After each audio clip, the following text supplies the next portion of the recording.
आता आपण थालीपीठ करणार आहोत। थालीपीठाचं पीठ घेतलेलं आहे, लसूण मिरची हे बारीक कुटून घेतलेले आहेत ते पण टाकते आहे। कांदा कोथिंबीर बारीक चिरून घेतलेले आहे ते पण टाकते आहे। मग वरतून हळद मीठ आणि मिरची पावडर टाकलेलं आहे मी, ते पण टाकणार आहे। सर्व एकजीव करून घ्यायचं आहे आणि एकजीव करून घेऊन थोडं थोडं पाणी टाकून थोडं मऊसर पीठ मळायचं आहे। आपण चपातीला जसं मळतो तसं नाही मळायचं, थोडं वेगळंच मळायचं, थोडं सॉफ्टच पाहिजे। कपडा घेतलेला आहे त्याच्यावरती पाणी टाकत आहे। कपडा घेऊन त्याच्यावर पाणी टाकलं की मग ते पीठ चिटकत नाही थालीपीठाचं। तुम्ही बघू शकतात। आता मी पीठ घेत आहे,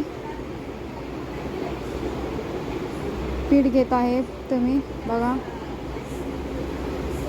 आता मी कपड्याला पाणी लावलेलं आहे, आता पीठ घेते।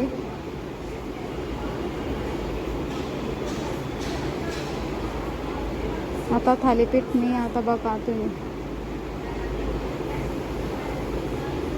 तुम्ही बघू शकता आता मी कशी करते।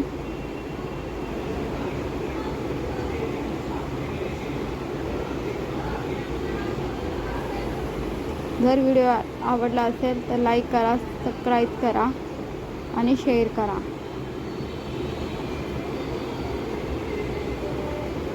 बघा आता मी पहिला केलेला आहे एक, आता दुसरा बघू तुम्ही मी टाकते आहे तो।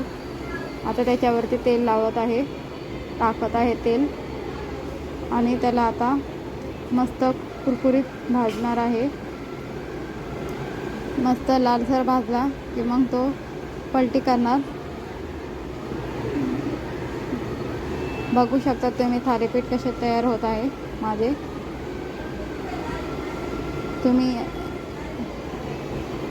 मी याचा व्हिडिओ टाकणार आहे थालीपीठ मी पिठाला कोणतं साहित्य घेतलेलं आहे थालीपीठाचं, त्याचा पण व्हिडिओ मी पुढचा व्हिडिओ तर टाकणार आहे। बघू शकता तुम्ही। आता मी त्याला पलटी करत आहे, मस्त लालसर भाजलेला आहे। आता पलटी करते, बघा तुम्ही चिटकला पण नाही तो खाली पॅनला।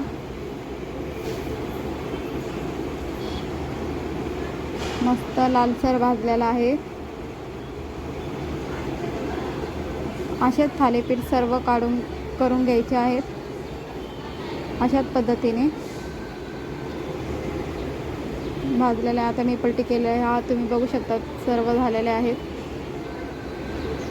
मला याला दही सोबत पण खाऊ शकतात आणि खोबऱ्याची चटणी सोबत पण खाऊ शकतात तुम्ही, किंवा याला शेंगदाणे